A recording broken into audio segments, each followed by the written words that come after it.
Danes have contrived to give it away again. It is Gannon Doak with the tricks and McTominay!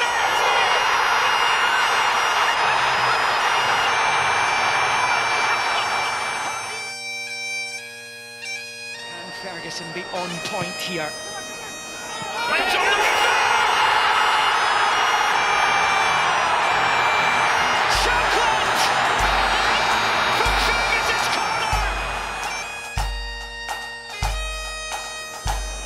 Comes Ferguson's header given away, but it breaks the Tierney!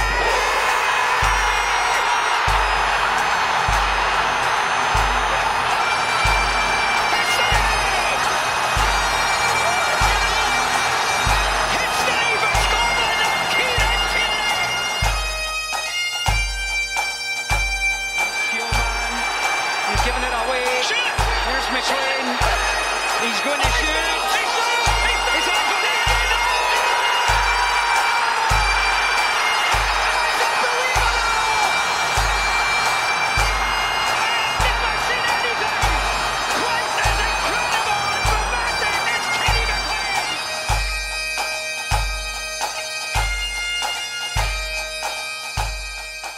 Hello and welcome to episode 7 of the Halfway Line podcast with me, Aaron Gordon, and my co-host Leo Watt. I don't even know how to start this. We hope you enjoyed the intro. We've decided to do something different. We wanted to switch up just for a little celebration. Incredible, absolutely brilliant from Scotland last night. We're going to the World Cup. The best game of football I've Leo, ever do you want to tell us where you were last night watching it? I was at my local pub watching it. I have never seen a place erupt like that before in my life. It was crazy. You showed me the video. The video you can upload to the Halfway Line Instagram. I will be doing. It was on the story, but I've got two to post. So I might post them both. I'll post them on the Twitter later. But incredible scenes last night all over the country. If you look up any sort of video of Scotland, you'll see that there was just limbs everywhere. Yeah. Any pub you look at, it was People incredible. were on tables, glasses were smashed, chairs were broken.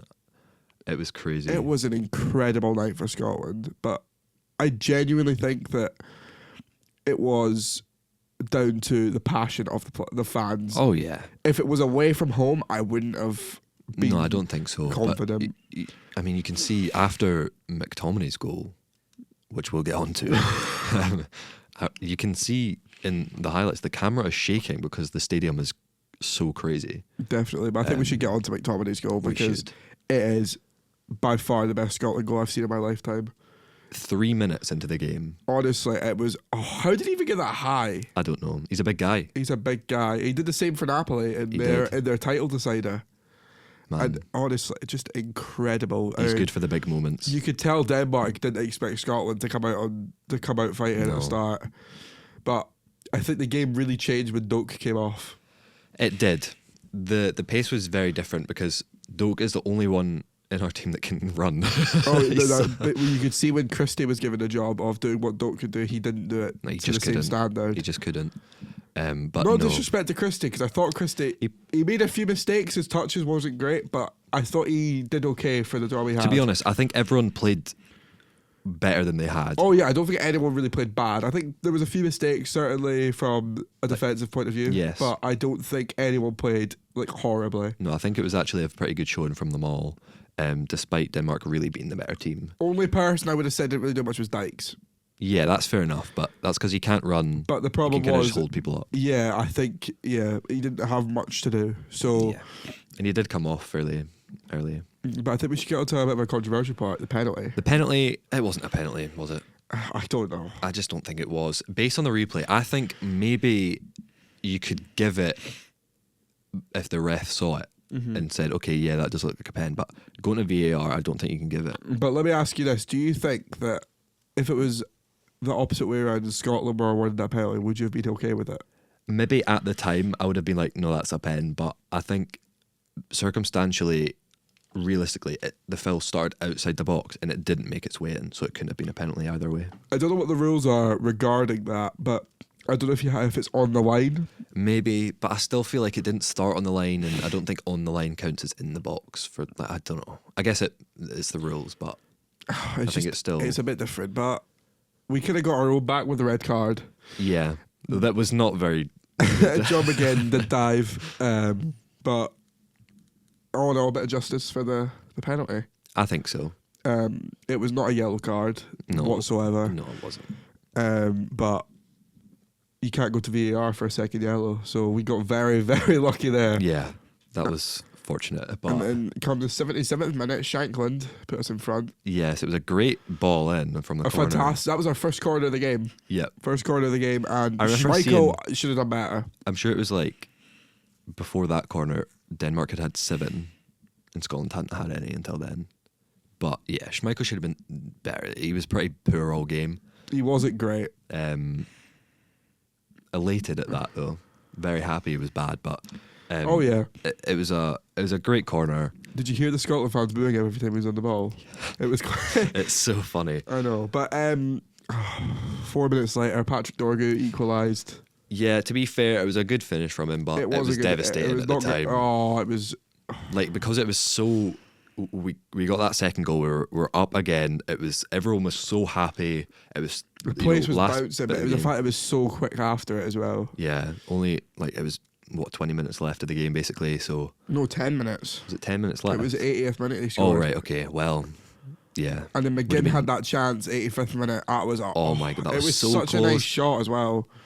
Such a Was nice it shot. just round? So unlucky from McGinn, but then obviously we got our We reward. We were just watching this beforehand as well. There was about 3 or 4 chances before the Kieran Tierney goal. Yeah, there was so many balls. I thought Kenny McLean played Yeah. a great ball, and he was putting them in really nicely. And He had great service. luckily, it somehow broke for Tierney. Yeah, that was a really lucky break. It was a really unlucky who it was thing that for the fumbled it. Denmark. I don't know. It was a Denmark player, but he like missed just, the ball. Yeah, he missed it. Just hit his foot wrong, and then Tierney, absolutely It drops fantastic perfectly for finish. him. Fantastic finish from Brilliant Kieran goal. Tierney.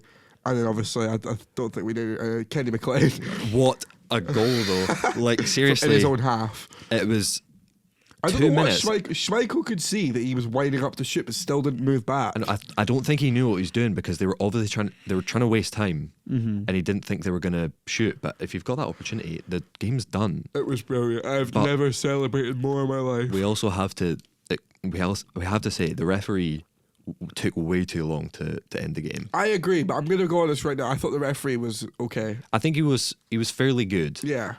He He was not like the one on. We'll get onto the game on Saturday in a minute. Yeah, I think it was definitely less biased from my point of view. 100%. Speaking of biased, I'm assuming you heard the commentary from BBC Scotland. Oh, I absolutely did. Everyone was bouncing as well.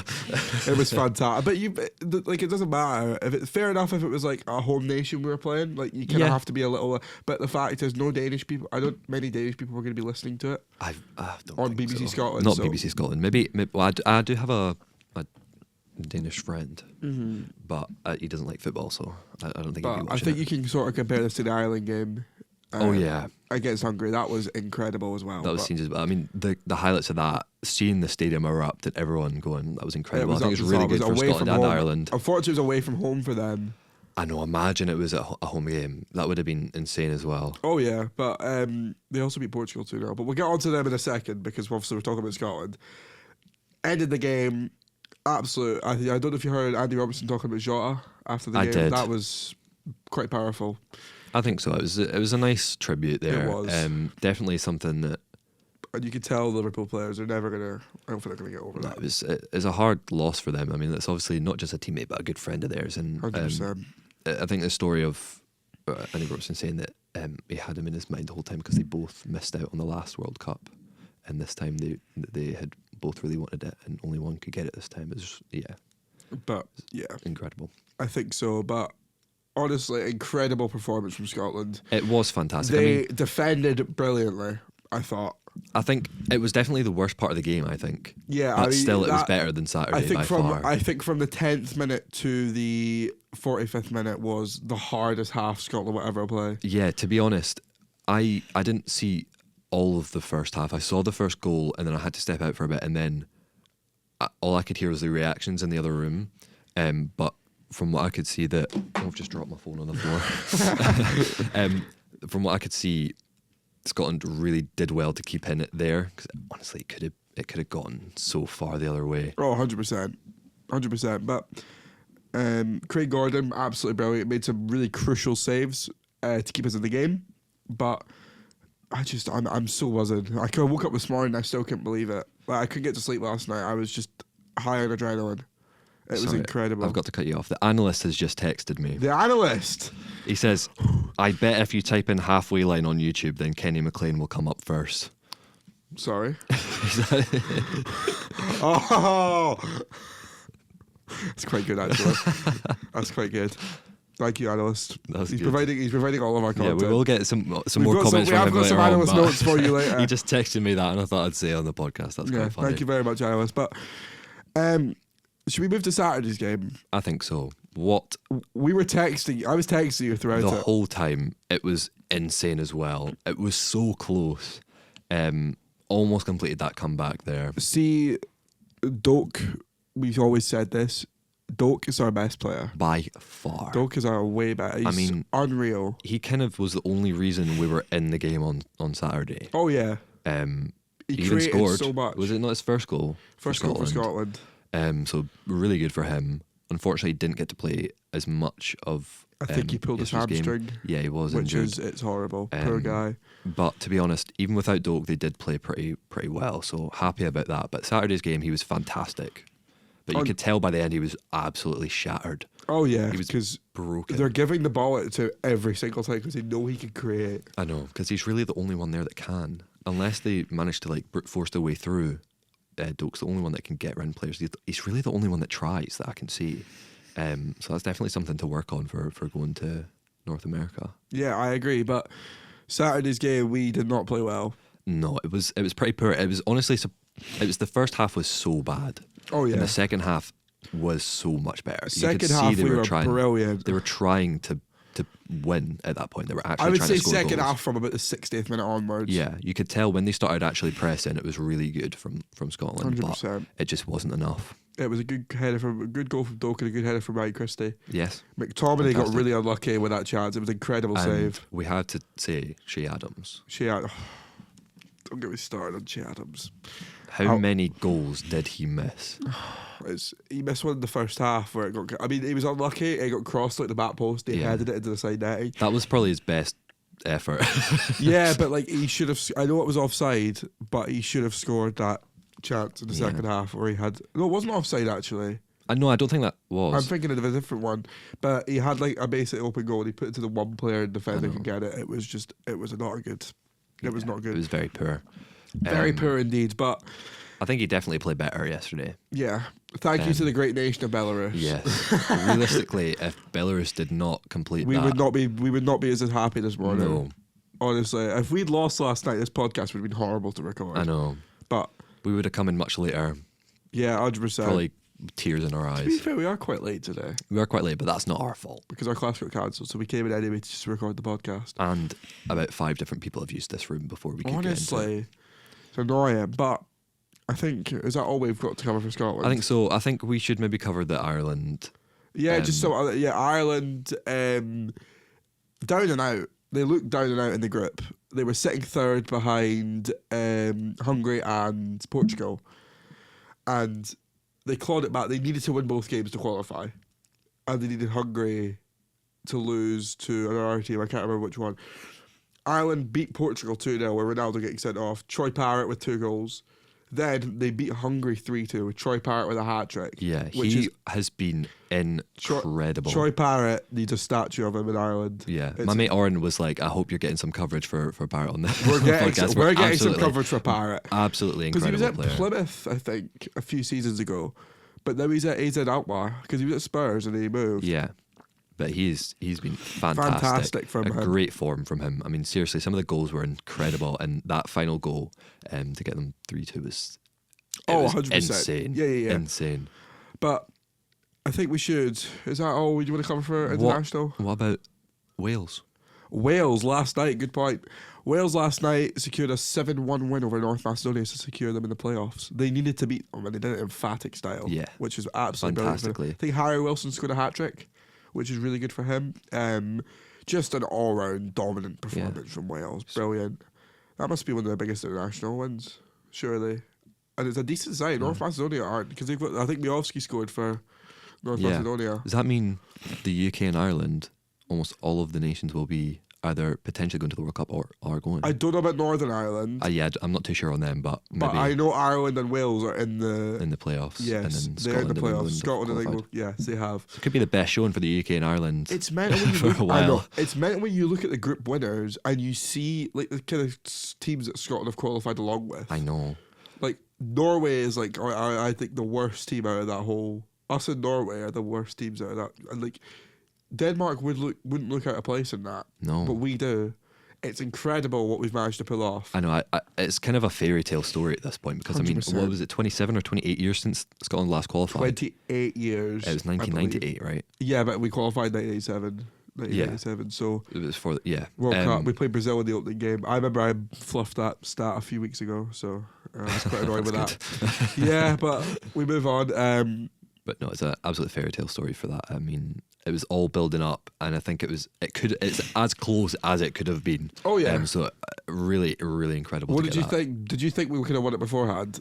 I think so. I think there was definitely room for Scotland to be playing much better. Realistically, could have topped the group and been ahead of Denmark before yesterday's game. But at no point am I going to complain at winning last night and getting that win. Definitely not. But we're going to move on now because I think we talked enough about international. Yeah. We're going to move on to your weekly Scottish football, but we have not got any Premiership games this week because of the international break. So we've only got Championship, League 1 and League 2. So starting off with the Championship, we have got Ayr United 1, Arbroath 1. Not a kind of an expected result. I think both sides are sitting kind of mid-table. Arbroath sit about third, I believe. So they've got quite an up and down record at the moment. Wraith 0, Airdrie 3. We watched the highlights for this game. What Wraith, horrible. Wraith did not team. look like Wraith were not in at all. But Airdrie were playing some brilliant football. Yeah, they were. You could see some really good moments from them, but Wraith were so disjointed. Wraith were horrible. I mean, I think they only created like one chance, and it was a mess. 100%, yeah. But Josh Ray, I believe he was okay, but I think one of the goals he got beat at his near post too easily. Yeah. Fair enough, it was a good strike, but he looked like he had no chance of getting it when he could have made it a bit more savable for himself, if that makes sense. But we've then got Ross County 0, Greenock Morton 3. We watched that one too. Another one we watched. Morton. County didn't look totally out of it. I think Morton just took the chance as well, but County, they need to really muck in their ideas because Morton just had that edge a bit more. Morton have, like, if you look at County's team, they've not got a bad team, but they've signed a load of old players like Gary Mackay-Stephen, Nicky Clark, Dean Cornelius. I don't know how old he is, but I know I think he played it for Motherwell as well. But moving on to my favourite game of the week, St Johnstone 4, Queen's Park 3. I'm going to talk about the referee. Yeah. Because I showed you that. Yeah, you showed me the decision. That was absolutely horrific. If you're listening and you haven't seen that yet, go and watch it because it is the worst refereeing decision I've ever seen. I think you're saying that because of your bias, but it was a very poor decision. I'm going to say it. I don't even care. It's not even bias. If that happened to Queen's Park, I would have said the same thing. Genuinely, that was the worst really decision bad. I would have ever. It was awful. Keeper absolutely gets the ball. That is never a penalty. The guy who drives my local bus, he used to be a referee. He's refereed like Old Firm matches and stuff. Really? Yeah. Wow. I don't know. It might be youth Old Firm matches, but he's refereed a Scottish Cup final before. I know that. But he said, I showed him it, and he's like, that is one of the worst decisions I've ever seen. Yeah. Like, it's very genuinely horrible. But moving on, we've got League 1. Actually, no, we'll talk about the Saints game a second. So, Jamie Gullen, Sam Statton, and then another Jamie Gullen goal put Saints 3 up at the break. A brilliant first half. Then Seb Rose scored for Queen's Park to make it 3-1. Then it was a penalty straight after from Josh Fowler. Then Jack Baird made us 4-2 in the 84th minute, and then Queen's Park got one back in the 90th minute. So it looked like a good game to watch. Yeah. I'm sure it was a bit nervy for you. I was at work, so I was just getting constant over. I don't get to game. The last game I went to was about 2 months ago. That's unfortunate. But there's a game on the 12th of December which been moved to Friday night, Ayr away, so I will be going to that. So, because I miss going to football so much. But moving on, we have got League 1. We've got Cove Rangers 2, Hamilton 1. Hamilton obviously going for a crisis. Mm-hmm. I don't know what the exact details are. I don't know if they're going to the administration or not. But we'll find out more about that next week because nothing really materialised in the last kind of week. Kelty Hearts 1, Queen of the South 1, Peterhead 1, Montrose 1, and East Fife 1, Stenhousemuir 0. That was a late kick-off. And League 2, we've got Annan 1, Edinburgh City 1, Elgin 2, Dumbarton 0, Spartans 1, Clyde 1, Stirling Albion 0, 4 for 4, Stranraer 1, and East Kilbride 3. So, nothing really to... kind of just your average results, isn't it? In the Championship, I forgot to say, Partick Thistle versus Dunfermline was cancelled due to both sides having two of the players in the international break. So, yeah, what's got next, Leo? So, our first section on women's football this week. The Women's Champions League was on. There's some games tomorrow as well, so we'll cover that next week. We watched some of the highlights. Some incredible goals. I mean, really brilliant play. I mean, some really, really good goals as well. Yeah. Some big games too. First, I'm going to butcher one of these names because... Is it the Barcelona opponent? So Barcelona beat Oud Heverlee Leuven ladies 3-0. You did quite well there, I'll give you that. I don't know if that's even how you pronounce it, but that's what it looks like. So they got a penalty, put them ahead in the last minutes of the first half, and in the second half, one of the goals went down as an own goal, but it was the third goal was really good. It was from Hernandez, and that kind of secured the win. And there's nothing else about the 67th minute. No other goals after that. Don't ever do that again. Just on the 67 sign at me, that's horrible. No, Barcelona had some really good play throughout that game. They're actually top of the group right now, but they're on 9 points with two other teams, so it's pretty early on in the stage right now. But it was Bayern Munich versus Arsenal. That was a 5-goal game. Yeah, that was a great. I think Arsenal went 2-0 up. Yep. Arsenal did go 2-0 up. It was a great header from Fox. It was Arsenal in the 5th minute. It was a very early goal, and then another great goal. It was top of the net. It was a fantastic goal. The second goal, a great strike, right to the top of the net. It was brilliant. Excuse me. But yeah, it was all Bayern for the rest of the game. 3 goals to complete the comeback, and genuinely fantastic goals. There were some really, really, really good ones in there. Again, Bayern in the 67th minute to get there first. And then in the 80th and the 86th as well. It was a really tidy finish. The first one, good play there to get a great cross great pass into the box, and it was a really tidy finish there. I think the next game I'm going to cover is the Man United PSG game. Those were 3. That finished 2-1 United. Yeah, thought so. Yeah, that was a really. Those goals were. There were some really good attendances at these games as well. I noticed. Yeah, the Bayern one specifically. Because I'm going to be honest, we don't really watch women's football that much, but we kind of want to cover it on this podcast. Of course, there's no reason not to, and it's definitely something. It's just more football, isn't it? So there's no reason not to watch. So we're definitely starting that up. But the attendance there was really good. But the first goal, United's first goal, really, really good. It was their striker that scored that one. Really good play to beat off the defender, and then a fantastic goal right into the side net. On the far side of the goal, fantastic. PSG did equalise in the 3rd minute of injury time in the first half. It was a really good goal, that one. You can't get any more top corner than that. It was fantastic. And then it was a great header from Rolfo at the end there to secure the win for United. So that makes the table there. So it's Barca at the top with 9 points, but they have a 13 goal difference. And then Lyon at 9 points. Do they have the league phase, or do they still have group stages? It's a league. Is it a league? I wasn't sure. Yeah. Lyon at 9 points, Man United at 9 points, and then Chelsea on 7 and Real Madrid on 7 for the top 5 there. So that's all. What games are coming up? What games are coming up? Let me see if I can pull it up. Because the Wi-Fi in here is terrible. Also, while he's doing that, we have got permission to do the transfer deadline. Yes. The deadline day stream. The announcement thing we were talking about last week, we wanted to do a live kind of radio show for deadline day for the January transfer window, and we were given the green light for that. So we're working on it. We're going to set that up and see what we can do. And we'll upload the final thing to YouTube. Yeah, we'll be able to get that streamed and put up there. So actually, we'll be able to upload it on here as well. Yeah. If you're wanting to join, tweet us. If you have any questions you want to ask us live, just of course, tweet us or Instagram us. Yeah, comment on the Instagram or send us a message there. More than happy to answer the questions on the podcast. 100%. Right, what we got coming up? So coming up, it's today we've got some games on, and then tomorrow as well. UVA versus Lyon, and the Analyst does have some things to say about the Women's Champions League, and yeah, we'll get onto that just after this. But UVA versus Lyon, Wolfsburg versus United, Arsenal versus Real Madrid, Paris FC Women versus Benfica. Plenty other games here. We've got 20 versus Atletico Madrid, Chelsea, Barca, PSG, Bayern. So yeah, these are PSG Bayern.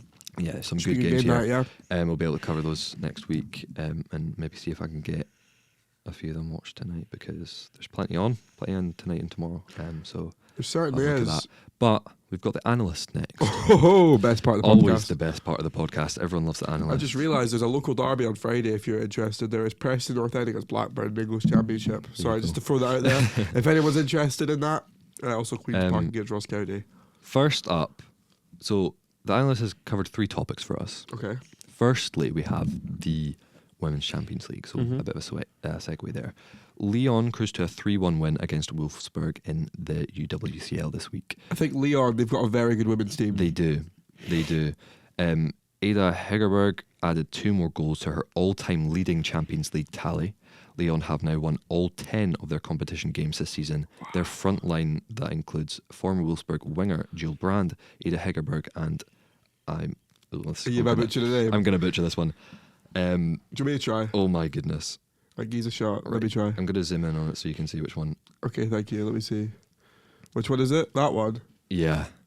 Kadedatayu Diane. Wait, Kadedatu. I can't. We're going to hope. I don't know. If you know how to Kadedatu. say it, please tell us. Yeah.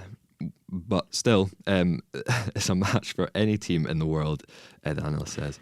For Wolfsburg, this game was another sign of their fall from the top of the women's game. Wolfsburg won the Frauen Bundesliga 7 times between 2012 and 2013 and 2022 and 2023. Also winning the Champions League twice and making the final 6 times in that span. Since then, so they've lost 4 out of 6. Yeah. Jesus.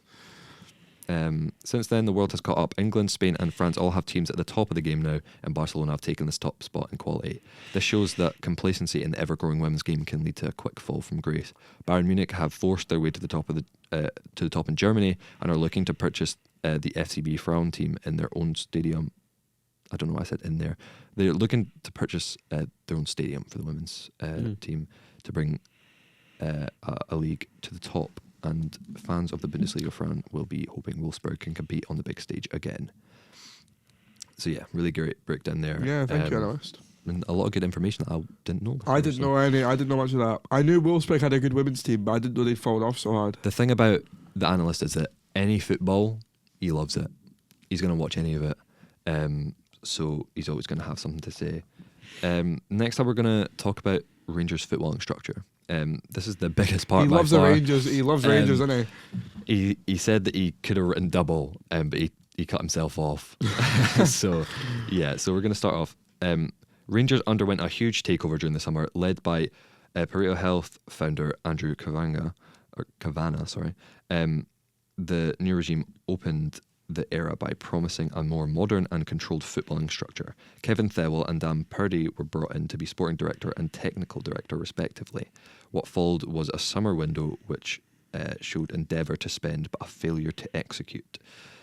The squad overhaul was anything but controlled as Rangers spent around £40 million and managed to get worse. The appointment of Russell Martin as head coach was a failure as well. The issue here is not the signings themselves but the approach and understanding that led to them. Russell Martin started the season preparing to use inverted fullbacks and wingers that cut the inside to combine. That cut inside to combine. The fullback tactics were abandoned after a few games because the recruitment team failed to bring players in who could handle it. For the right wing, Rangers brought in Oliver Antman, a right-footed player who was forced to come inside and use his weaker foot in Martin's system. Another failure of understanding in the recruitment process.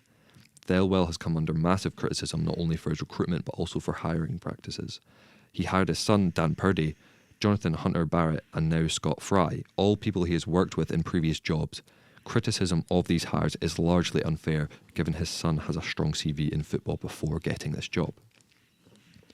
It will take a big turnaround to get the structure back on track. James Monty has been hired as data lead and has great pedigree in the space. Scott Fry has been brought in as a new set-piece coach after making Lincoln one of the best teams in the world from set-pieces by the numbers. Both are positive signs. Ultimately, the next 2 transfer windows will show if the first try came too quickly or is a sign of sustained problems. The board will continue to spend as making a winning team is the only way to make their investment, £120 million so far, worth it. So that leaves sporting department with no choice other than to learn or be replaced. I think he's hit the nail on the head. Right. Yeah, it's absolutely right. It's just not working. I have heard. Is it Dan Fry? No, Scott Fry. Scott Fry. I don't know why I said Dan Fry. You're mixing 2 names there. Yeah, I know. Scott Fry. I have heard of him. Did you say he was at Lincoln? Yes. Yeah, he made them the best. I didn't know that. I have heard of Scott Fry though, but that's crazy. He made Lincoln one of the best teams from set pieces in the world. I mean, hopefully a good sign for Rangers. It means that if they're looking at people like that and are willing to take them on and pay the money, then that's a. Is there really any good news sign. on Thelwell? Not that I am aware. It looks like they're backing him because, I mean, to be fair, like they said, there's no reason to criticise his hiring practices if they've got a long CV and they've worked in football for a while. Exactly. But I think as well a lot of people were upset about that because they don't know as much and they see Sky Sports or whoever saying, "Oh, he's hired his son," and they say, "Oh, well, he's just doing that because it's his son." But if there's a reason behind it, then fair enough. Exactly. Well, if you look at Andy Kirk from St Johnstone, his son, he was assistant manager for Saints, and we brought in Mackenzie Kirk, his son, and Mackenzie Kirk was our best striker last season. Yeah. And we've sold him for a 6-figure fee to Portsmouth. Well, that's what I mean. As long we've not really had enough time to see if it was a good move or not, but I don't think there's any point in criticising it until we see how it pans out. Mm-hmm. I believe it was 6-figure. Don't quote me on that. Sorry, carry on. So that's all for Rangers. That was a really big bit of writing there, but very in depth. So appreciate that. Finally, we're going to talk about Scotland again. Oh yes. I do also want to mention that I was at the pub to watch the game, like I said, but that same pub stole my video and posted it on their Facebook. Should we sue them? We might have to. Halfway. I didn't get any credits. Against your pub. But anyway, the Analyst says regarding Scotland, Scotland qualified for the World Cup for the first time in our lifetimes. 2 of the most insane games of football this week led to that feat. Some incredible goals and big moments saved the country from the horrible performances in the campaign. The midfield has been plagued by poor decision-making and really misses the presence of Billy Gilmore to carry the water. Off-the-ball concentration has been an issue as well, with players failing to track runners and giving up easy chances. This Scotland team has players of very high quality and has shown at times the ability to play quality football. From now until next summer, the goal needs to be building the football to a level that makes us competitors rather than just making up the numbers. Regardless of these facts, Scotland have now qualified for 3 out of the last 4 tournaments. This achievement should be celebrated and will hopefully fuel the team to a strong showing in America. I'm going to go on what you just said there about 3 out of the 4. It could be 4 out of the 5 because we might get automatically qualification for the next Euros. All right, okay, well. So hopefully that does happen, but I think he's definitely right. I still can't get over it though. I know, it was unreal. Like we're going to be seeing Saints. We're not going to be seeing Saints play in America. We're going to be seeing Scotland play in America. I know, but I think obviously it would be a big thing regardless. But I think it's an even bigger thing because of how long it's been and how bad Scotland have been previously to now be qualifying for that many tournaments, at like 3 out of 4, and especially the World Cup. It's the biggest tournament, right? So finally getting back to that stage is a huge thing. Especially, 100%. I mean, for a nation who loves football as much as Scotland, I think it's one of the biggest. Oh, I agree. Yeah, achievements there. definitely. Have you got anything else you want to cover?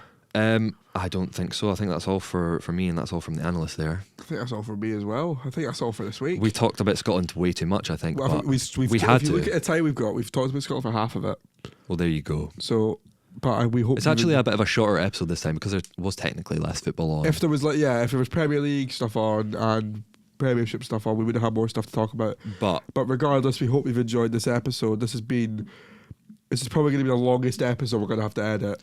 yes, because we're going to have to work out the intro. 'cause The intro's going to be incredible. So We hope you enjoyed the intro. Yeah, but that's all from us. So That thank you is very all from much for us. listening. We'll see you next week. See you next week. Goodbye now.